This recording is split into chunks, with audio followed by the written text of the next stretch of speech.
Entonces, vamos a ir ahora, estábamos hablando, puedo imaginarme estar en la presencia del Señor o ya, seguro que a esa altura ya he muerto, pero me imagino cómo será estar en la presencia del Señor. Y aquí en el capítulo 3 que estamos leyendo, al final cierra con bonitas palabras para pensar cuál es la relación que hoy nosotros tenemos con el Señor. Y vamos a ir descubriendo poco a poco hasta llegar ahí. No vamos a adelantarnos al 18, pero qué interesante es saber que los creyentes tenemos una condición muy especial desde ya en la presencia del Señor. Es algo que lo vamos a disfrutar en su tiempo y estaremos allá contemplando frente a frente, imagínense, al Señor. Ahora tenemos algunos asomos de la gloria de Dios, pero este pasaje, este capítulo nos ayuda mucho a entender esas cosas. Tenemos que seguir adelante con nuestro trabajo. Pablo en este capítulo estaba ratificando la intención de su vida de predicar el evangelio, la capacidad de quien le vino del Señor, Dios lo capacitó. Cuando dice nuestra competencia, Dios le hizo competente para ir y ser un predicador del evangelio. Y también el apóstol Pablo estaba hablando de la sinceridad con que él predicaba. No era un asunto de una ganancia, como decir, voy a ser millonario, voy a tener mi propio avión. Bueno, quizá en los días de Pablo sería tener mi propio camello, quizá tener mi propio barco para ir y no tener limitaciones. Pero Pablo no estaba pensando en todo eso. Él estaba pensando en la importancia de predicar el evangelio con sinceridad, no pensando en lo que podría sacarse de los hermanos, sino lo que podía hacerse por la salvación de los pecadores. Caso contrario, en ese tiempo muchos piensan que las personas deberían estar en las iglesias para darle a Dios dinero, no sus vidas. Pues si se puede dar, hay que dar, pero el problema no es, la prioridad no tiene que ser esa, sino el evangelio es la prioridad y como consecuencia o en consecuencia, uno entiende las cosas que tienen que ver con las ofrendas y todo eso. Hoy estábamos estudiando también Levítico. Bueno, decimos estudiando, pero realmente estábamos someramente viendo el Levítico porque son introducciones las que estamos viendo y se ve que el plan de Dios es tener un pueblo santo que le adore y que le sirva, que lo represente en este mundo. Y para eso estaba trabajando con ese pueblo. Y de igual manera hoy la vida de nosotros tiene que ser una vida sincera, no es una vida escondida, una vida que por un lado sea tan piadosa mientras estoy aquí, canto y hago algunas cosas o estoy sentado, pues no tengo ninguna razón, o tal vez sí, para pelearme con alguien que está sentado a la par mía, porque estoy bien santo oyendo y cantando. Pero cuando yo voy a la calle, cuando estoy en otro lugar, ¿cómo será mi vida? Pablo dice, yo soy sincero, yo tengo competencia para predicar el evangelio. Y a los corintios dice, ustedes son mi testimonio. Ustedes son las cartas que está leyendo la gente. Hay una carta de recomendación para Pablo. Pues para Pablo, la carta de recomendación eran los creyentes. Como usted y yo somos la carta de recomendación de esta iglesia. Cuando nosotros andamos bien delante del Señor, cuando andamos bien delante del Señor, estamos en la calle, nosotros vamos a cuidar nuestra vida no por una hipocresía, una fingida santidad, sino cuidamos nuestra vida porque nuestra vida es del Señor. Cuando, en cualquier lugar donde estamos, en el trabajo, donde quiera, siempre vamos a hacer eso. Y eso es lo que ya estábamos viendo avanzando los capítulos 4 al 11. Y nos quedamos en el versículo 6 porque en el versículo 6 también hay una intención de conocer acerca del nuevo pacto y compararlo con el viejo pacto. Nuevo pacto, pues tiene que ver con la nueva relación de Dios con su pueblo. El viejo pacto tenía todas las limitaciones que la ley marcó para poder entrar en relación con Dios. El nuevo pacto nos da por la sangre de Cristo una entrada libre a la presencia de Dios. Los creyentes, dice Pablo, por cierto, en la carta a los Efesios, que tenemos entrada a su presencia. Conforme la ley había muchas restricciones. Hasta Moisés se tuvo que poner un velo porque su rostro brillaba y porque también este era un simbolismo de que el pacto antiguo no era eterno, no era para siempre, era temporal. Un día iba a terminar. Y cuando uno sigue leyendo la Biblia se da cuenta de que todas estas cosas así son. Terminó. Ahora estamos en Cristo. Todo el régimen de comportamiento alimenticio y moral de la gente en Levítico pasó a ser un régimen ahora de usted tiene el Espíritu Santo, usted tiene entrada a la presencia del Señor, usted es un pueblo santo, usted es un real sacerdocio, usted está puesto para anunciar las virtudes de aquel que nos llamó de las tinieblas a su luz admirable. Qué interesante seguir leyendo la Biblia y no quedarse con eso. Y madurar y crecer, porque podemos estar hablando esto aquí y mañana olvidarlo. Muchas personas se han ido por el judaísmo, por cierto. Se han ido porque creen que es mucho más espiritual.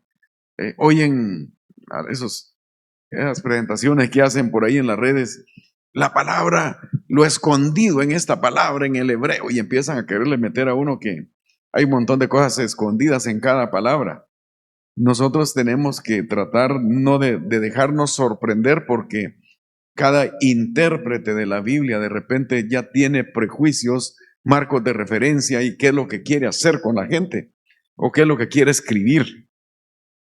Entonces, para avanzar un poco, el nuevo pacto representa entonces el cumplimiento espiritual de los tipos y sombras del Viejo Testamento, lo que la ley exigía, pero jamás podía producir, ahora es efectivo gracias al Evangelio. El Evangelio es transformación.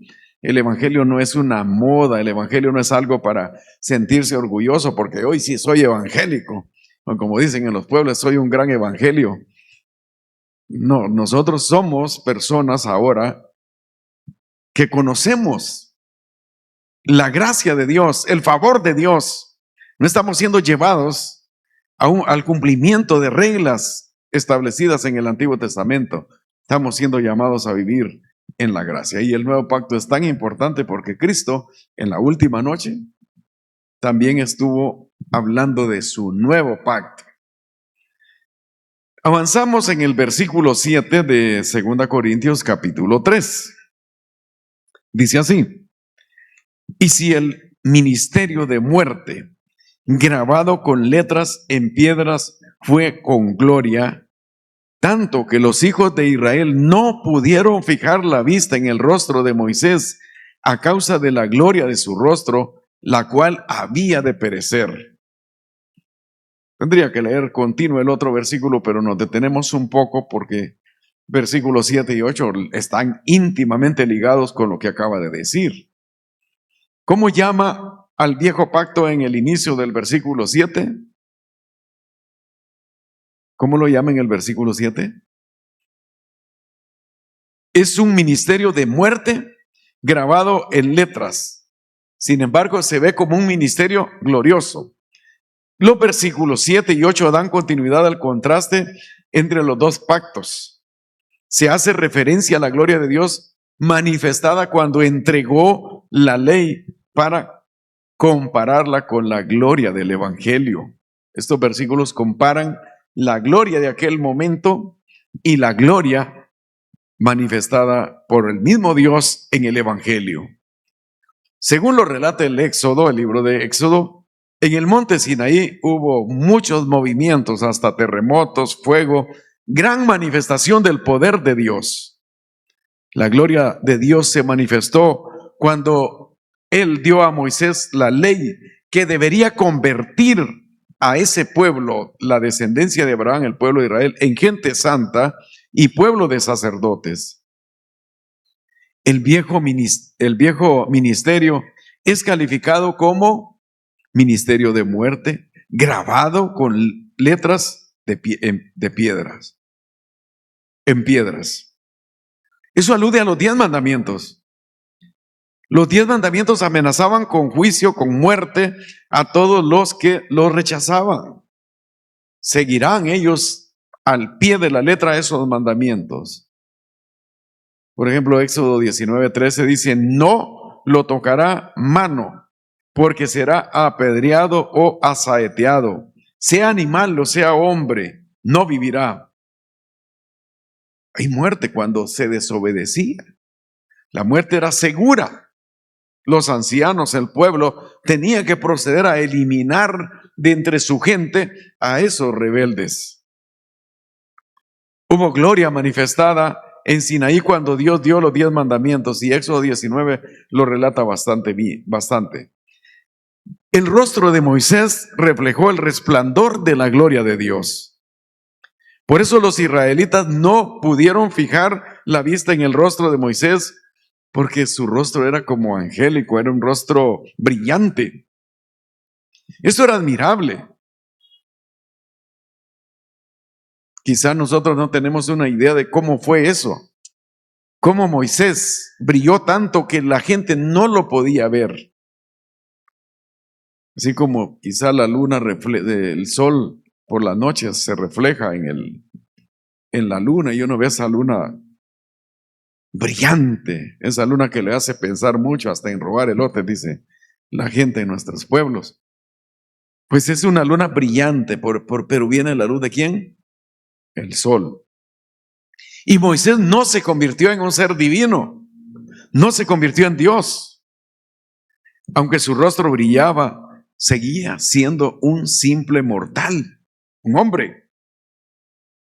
Se puede adelantar aquí que la gloria de la ley era pasajera, no era eterna. Llegaría el tiempo en que la gloria del viejo pacto quedaría sin efecto. La ley cumpliría su propósito de revelar el pecado. Según Romanos 10:4, porque el fin de la ley es Cristo, para justicia de todo aquel que cree. El fin de la ley es Cristo. Lo que se dio allá con Moisés no era eterno, era de carácter temporal. La ley solo fue dada hasta la venida del Mesías.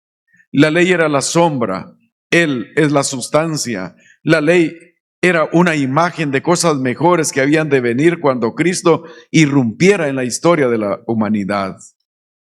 Y dice el versículo 8, ¿cómo no será más bien con gloria el ministerio del Espíritu? La palabra ministerio se ha venido usando en el sentido de colaborar en la proclamación del Evangelio, servir en la proclamación del Evangelio. La predicación del Evangelio siempre es acompañada por el Espíritu Santo. El Espíritu Santo es el que convence al pecador de su perdida condición. Luego el Espíritu Santo habita en aquellos que reciben a Jesucristo como su único Salvador o como el único Salvador de su vida. La consecuencia de la aceptación del Evangelio resulta en gloria para Dios y seguridad del convertido. Dios es glorificado cuando una persona se convierte, pero esa persona, cuando de verdad se convierte, esa persona tiene seguridad. Siempre hablamos y vamos a decirlo, los creyentes, los verdaderos creyentes tienen seguridad. No están dudando, no están dependiendo de lo que ellos son o hacen. Están ahora confiando plenamente en que Jesucristo murió por ellos en la cruz del Calvario, que pagó por ellos, que su sangre derramada es suficiente para el perdón de todos los pecados. Hay que captar el sentido del Evangelio. Porque la gente ahora busca cosas del Evangelio, pero como ciertas partes que le atraen, que son como buenas para ellos. Por ejemplo, muchas personas oran. Preguntemos si todos los que oran en este tiempo de verdad creen en el Evangelio o creen en Cristo. Se va a dar cuenta usted que ahora la oración es de todo el mundo. Todo el mundo ora y ora en el nombre del Señor, por supuesto.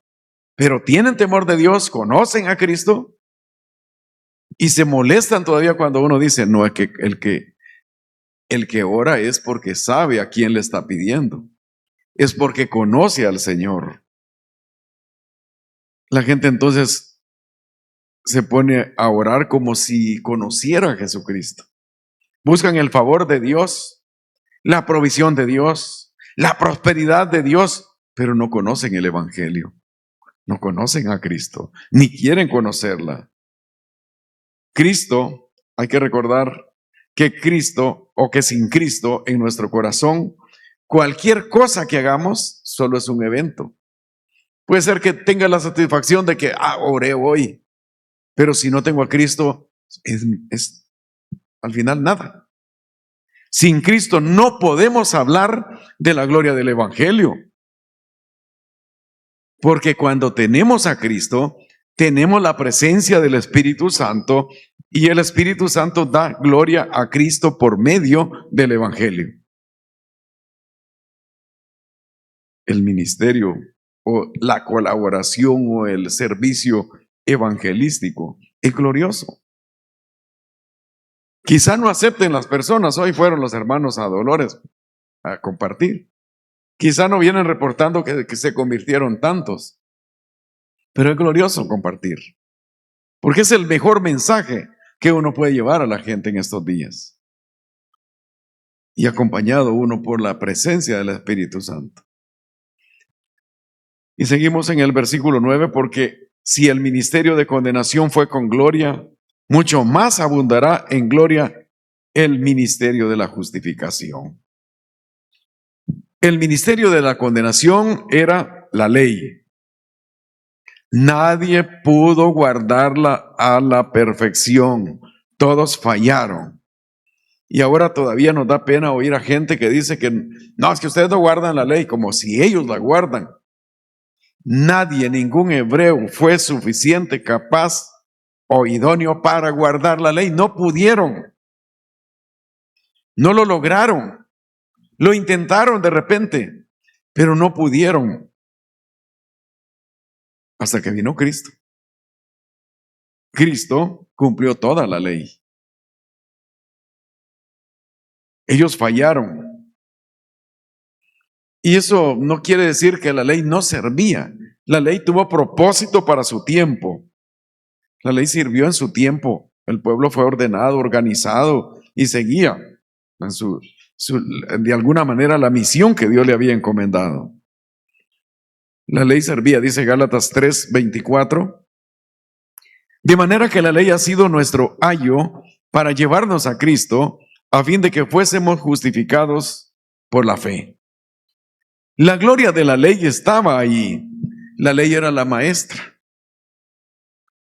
Podríamos decir que Israel era como un adolescente, un niño en crecimiento, que después de cierto tiempo se le entregaba a esta maestra, la instructora. Y la ley fue esa maestra instructora que llevó al crecimiento a su alumno. Pero la maestra se tuvo que jubilar. No se pensionó, se tuvo que jubilar. La retiraron. Porque vino el otro ministerio, el de la gracia. La maestra, la ley, fue sustituida por la gracia.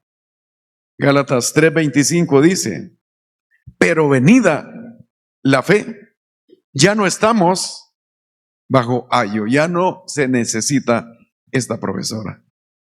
Entonces esta maestra está despedida, esta maestra está jubilada, esta maestra ya no.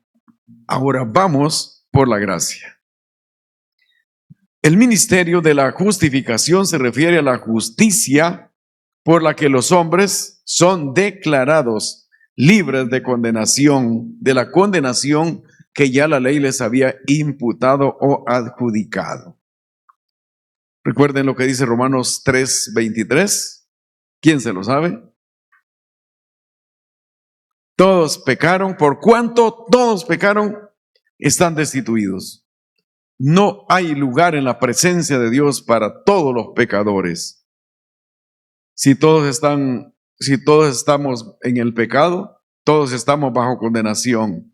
Entonces Cristo viene y ahora la justicia de Cristo nos es aplicada a nosotros. Usted recibe perdón de pecados, usted recibe salvación porque Cristo pagó por usted en la cruz del Calvario. Así es. La gloria que trajo Cristo entonces es superior a la gloria de la ley. La gloria de Cristo anula la fuerza de la ley.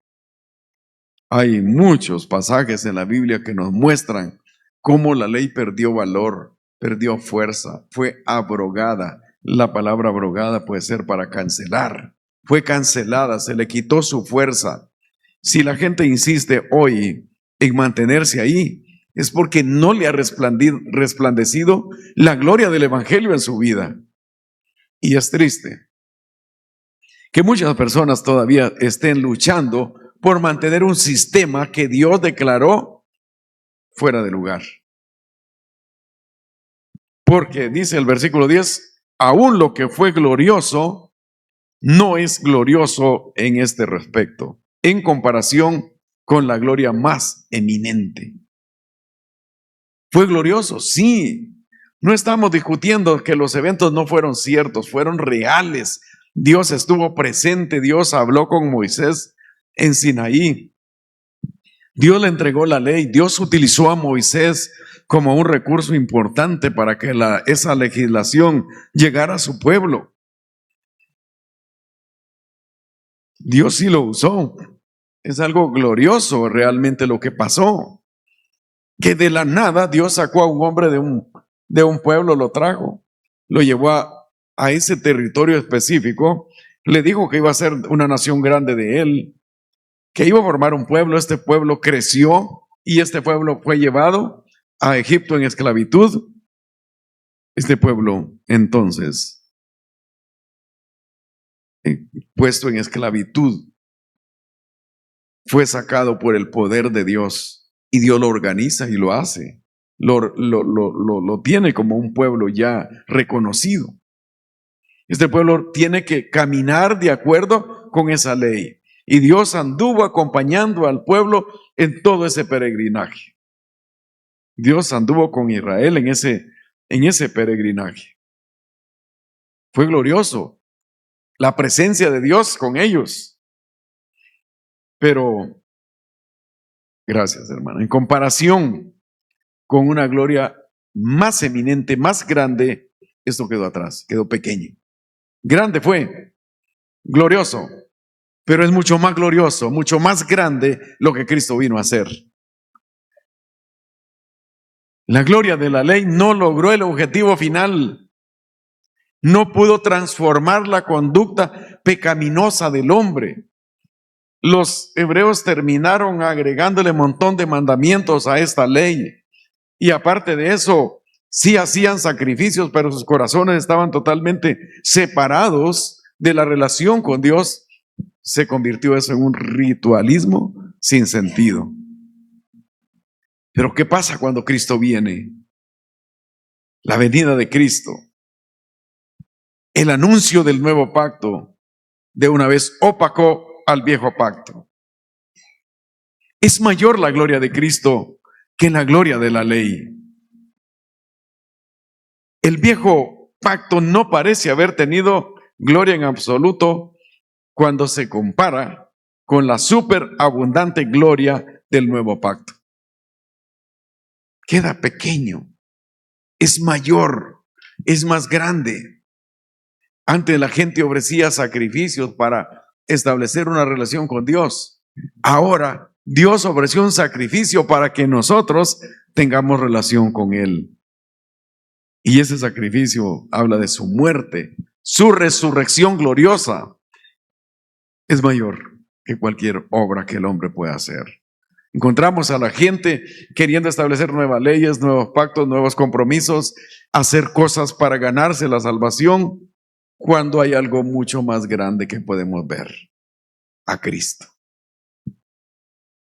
La gloria eminente es la gloria de Cristo. Por la gloriosa resurrección y ascenso de Cristo a la presencia del Padre o a la diestra del Padre, nosotros tenemos el privilegio de conocer la gloria de Dios. ¿Y cómo será? ¿Por qué yo conozco la gloria de Dios? Porque conozco a Cristo. El que conoce a Cristo ya entiende el tema de la gloria de Dios. En el evento de la transfiguración de Cristo, más bien Cristo se presentó glorificado en el momento de la transfiguración, se presentó glorificado ante Pedro, Juan y Jacobo. Ellos pudieron contemplar una pequeña muestra del glorioso Señor Jesús o del reino de Cristo. En el Antiguo Testamento, Isaías 6 quedó asombrado ante una pequeña muestra de la gloria de Dios. En la resurrección, los discípulos tuvieron la presencia de Cristo, la gloria de Dios estaba ahí. Jesucristo glorificado con sus discípulos. Todo apuntaba a un evento glorioso que se consumó con la gloria de la resurrección y el ascenso de Cristo a la presencia del Padre. Por eso es superior, es eminente, como dice ahí. No tiene comparación.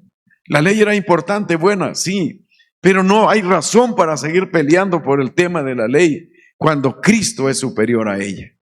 Y el único que la cumplió es Cristo. Es superior la gloria de la gracia en Cristo a la gloria que hubo en el Sinaí cuando Moisés recibió las tablas de la ley. Dice el versículo 11, porque si lo que parece tuvo gloria, mucho más glorioso será lo que permanece. Lo que perece tuvo gloria, lo que perece tuvo gloria. Esto iba a terminar y fue glorioso, pero más glorioso será lo que permanece. Lo pasajero, lo temporal, tuvo su gloria. Fue algo quizá extraordinario en sus tiempos cuando se promulgó la ley. Cómo Dios se manifestó en gloria frente a su pueblo. Y cómo su pueblo empezó a entender que Dios le llamaba para ser ese pueblo santo, para cumplir esa ley, desafiarlo para que estuviera cumpliendo esa ley. Sí, fue bueno. Y es glorioso conocer toda la historia de ese pueblo en el Antiguo Testamento. Pero más gloriosa es la gloria de Cristo manifestada en el nuevo pacto. Contrasta entonces el carácter pasajero de la ley como una estrella fugaz, como una estrellita que vemos pasar por las noches. Quizá no sea un misil. Lo que es pasajero se puede referir a los 10 mandamientos. El ministerio de muerte grabado en letras, en piedras, según el versículo 7. Por lo que venimos estudiando aquí, queda sin fuerza el argumento de aquellos que dicen que solo una parte de la ley se invalidó, pero que hay que seguir cumpliendo otras. Algunos alegan, por ejemplo, que el sábado debería guardarse porque Dios no lo abolió. Cristo abolió toda la ley, no una partecita. Cristo pagó por nosotros y por su pueblo por todo el pecado que hemos cometido. Entonces, glorioso es lo que permanece. Este compromiso de Dios con nosotros es eterno. Cuando Cristo muere en la cruz del Calvario, no murió para salvarnos unos días sí y otros no. Con falsas promesas, como si fuera un político, diciéndose, vénganse conmigo que yo lo voy a tener un poquito mejor. Y no uso otras frases porque me van a pensar que estoy atacando a un político y no quiero eso. No quiero que estén pensando eso. Pero es cierto, no llegó como un político. No, pero miren, ahora que yo vengo. No, él habló lo que tenía que hablar, le dijo al pueblo de su pecado, lo enfrentó, confrontó a los religiosos. Ellos peleaban por la ley y les decían, pero ¿cómo es posible? ¿Qué estás enseñando? Dejas que no se laven la mano tus discípulos para arrancar semillas y comer. Pero mira, sanaste un leproso el día sábado. Mira ¿qué haría si se le cae el caballo al hombre en un pozo el día sábado? No lo vamos a sacar porque es nuestro caballo. Pero ese es trabajo. Pero decían ellos, no, pero sanaste a un enfermo el sábado, estás violando la ley. Cristo estaba luchando con eso, pasajero. Estaba diciéndoles una y otra vez, esto está por terminar. Algunos también dicen, pero es que mire que en Hechos todavía se ven profetas y se ven que ellos guardaban el sábado. Sí, porque Hechos es un libro de transición de la ley a la gracia. En medio de este libro de los Hechos que nos explica cómo se constituye la iglesia, y la iglesia va a seguir trabajando después de todo eso. Glorioso es lo que permanece. ¿Tiene dudas usted que lo que Cristo hizo puede perecer o que no dura mucho? No tenemos dudas. Como dije, no era un político mintiéndonos. La ley fue abrogada, cancelada, dejada sin valor. La obra de Cristo escrita en los corazones de cada convertido permanece. Y por eso insistimos, la salvación de Cristo permanece. Aunque parece que depende de nosotros, no. El tema de la santidad es lo que tenemos que batallar nosotros, pero el tema de la salvación no. Permanece lo que Cristo hizo por usted y por mí. Que somos duros para querer obedecer al Señor, ese es otro pisto. No nos gusta mucho ser tan sometidos a la autoridad de Dios. Queremos tener siempre nuestra propia autoridad o libertad para hacer las cosas. Pero lo que Cristo hizo por usted permanece.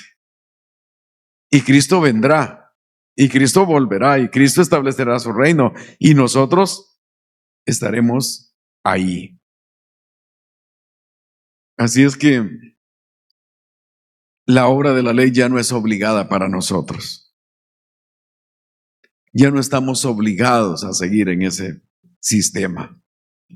Que pelean y que luchan y que digan lo que quieran, pero la Biblia dice, fue cancelada. Esta obra ya no obliga, es obra impulsada o provocada en el corazón del individuo que desea la transformación para dar gloria a quien por gracia lo salvó. O sea, ahora que la obra permanece, nosotros avanzamos en santificación. Nuestras vidas deben ser transformadas para darle gloria a Dios. Cada día vamos a tener la responsabilidad de dejar que el Señor nos vaya transformando, un paso más siquiera cada día, pero que vamos cambiando, que vamos dejando de ser lo que antes éramos. La obra es permanente. La salvación operada por Cristo no necesita de nuestros sacrificios. Él ofreció un sacrificio único, suficiente, permanente, y no hay necesidad de nuestros sacrificios para mantenerla vigente. Permanece. Es gloriosa la obra de Cristo. Más fuerte, más grande que la gloria que tuvo la ley. Ahora nosotros podemos disfrutar de nuestra relación con el Señor porque ya participamos de ese glorioso ministerio de justificación del Espíritu. Somos hijos de Dios. Somos lavados en la sangre de Cristo. Esto permanece en nosotros. ¿Qué vamos a hacer con todo esto? Pues compartamos con humildad. No es para enorgullecernos, sino para compartir con humildad, porque toda capacidad o competencia viene del Señor. Claro que nosotros no convertimos personas, es Dios quien las convierte y las transforma por el poder del Evangelio. La gloria de la gracia es superior, así que no regresemos al camino de las obras de la ley. La salvación por gracia es permanente y su gloria es superior. ¿Por qué debo regresar a ese viejo camino? No hay necesidad, ya no debemos volver a ese camino. Si somos receptores del glorioso evangelio de la gracia, vivamos de tal manera que todos los días la gloria del Señor se manifieste en nosotros. El evangelio transforma al pecador. El evangelio libera al pecador de las cadenas de la esclavitud, de la ley y de las religiones que atan el mundo. Vivamos como libres en el Señor. Actuemos como libres en el Señor. No sometidos, no esclavizados a nadie, sino que nosotros vivimos en esa libertad gloriosa que Cristo nos dio. No está encadenada usted, ni yo, ni nadie de nosotros encadenados a la esclavitud de la ley. Estamos en la libertad que Cristo nos dio. Pero no volvamos a la esclavitud religiosa. Vivamos victoriosos. Disfrute usted del evangelio. Celebre lo que tiene. Él trajo el glorioso evangelio de salvación por gracia. Así que nosotros tenemos que disfrutar esto. Ser cristiano no es una gran carga. Es la bendición más grande que nosotros podemos tener. No es que, pero me van a limitar de todo esto. Yo soy libre en Cristo. Usted es libre en Cristo. No hay una lista para que usted diga esto hago, esto no hago, porque me lo ordenan, si no va a leer la Biblia y va a creer que Dios quiere ser glorificado por usted. Si todavía piensa que debe cumplir la ley para ser salvo, renuncia a ese pensamiento que lo aleja de la gloria del Señor. La libertad para ver la gloria de Dios solo la tenemos en Cristo. Disfrute la libertad que tiene de ver la gloria de Dios en Cristo. Comparta esta felicidad de ser salvo con otros que siguen atados o al pecado o a la ley, a sus obras, bajo expectación de juicio. Solo Cristo nos da capacidad, competencia para predicar el evangelio con sinceridad. Entonces, ¿qué hacemos ahora que somos participantes del glorioso ministerio de justificación del Espíritu? Renunciar a cualquier acción nuestra para ganar el favor de Dios. Si somos creyentes, no volvamos a esos caminos. Renunciemos, digamos, quiero vivir para honrar el nombre del Señor. Quiero tener una vida mejor, una vida diferente, ser transformada, ser transformado por el poder de Dios. Vivir mi vida en Cristo, disfrutando de esa bonita relación que ya tengo con el Señor. Cristo vendrá, instalará su reino y nosotros lo veremos, pero de alguna manera nosotros ya lo conocemos. Se nos permite hablar de Cristo, conocer de Él por su palabra. Y lo que sigue hablando el capítulo 3 nos lleva a pensar en eso. Cómo hoy mismo nosotros somos transformados como si estamos viendo a la misma persona de Cristo. Debemos tomar medidas para nuestra vida, seguir caminando en santidad. Bueno, si no estamos caminando en santidad, empezar. Porque nosotros somos responsables de nuestra vida delante del Señor. No porque es una ley, sino porque Dios quiere que le agrademos de esa manera. Y decidimos voluntariamente glorificarlo con nuestras vidas. Todo pecado presente en nuestras vidas debe ser confesado y apartado. Una persona que dice soy santo no es solo porque la Biblia se lo dice, sino porque usted ha entendido que tiene pecados y que debe confesarlos y apartarse de ellos. ¿Qué tal si oramos? Padre, en el nombre de Cristo Jesús, delante de tu presencia estamos en este momento. Oramos, Padre, para que sigas trabajando en la vida de cada uno de nosotros. Como cartas leídas, como responsables delante de ti de dar un testimonio público, hoy podemos seguir pidiendo que transformes nuestra vida. A lo mejor no hemos brillado como creyentes, O a lo mejor algunas cosas son atractivas para nosotros porque se miraban bonitas. Y se ven bonitas porque tienen apariencia de ser bonitas, pero no necesarias para nuestra salvación, no necesarias para nuestro crecimiento espiritual. Permite, Señor, que caminemos en obediencia a ti cada día. Que seamos guiados por tu palabra, por tu Espíritu Santo. Que esta noche, Señor, si no habíamos estado disfrutando nuestra vida en lo espiritual, empecemos a disfrutarlas. Que disfrutemos de esa relación contigo. Y si algo obstaculiza esa relación contigo, lo que se llama el pecado, pedimos, Señor, en el nombre de nuestro Salvador, que abra nuestro corazón, nuestra mente y tomemos la decisión firme de pedirte perdón, apartarnos de ese pecado y tener un glorioso tiempo en relación contigo. Señor, quizá en algún lugar una persona dice: yo no conozco a Cristo, no puede entender todo esto. No lo puede entender porque necesita de la presencia del Espíritu Santo en su vida. Y oramos para que hoy mismo pueda tener la necesidad urgente en su corazón de venir a los pies de Jesucristo, de recibirle como su Salvador personal. Pero oramos por los creyentes. ¿Cuánto creyente vive limitada su vida? No la puede disfrutar, no puede descansar en la gracia. Siempre necesita hacer algo para sentirse cómodo.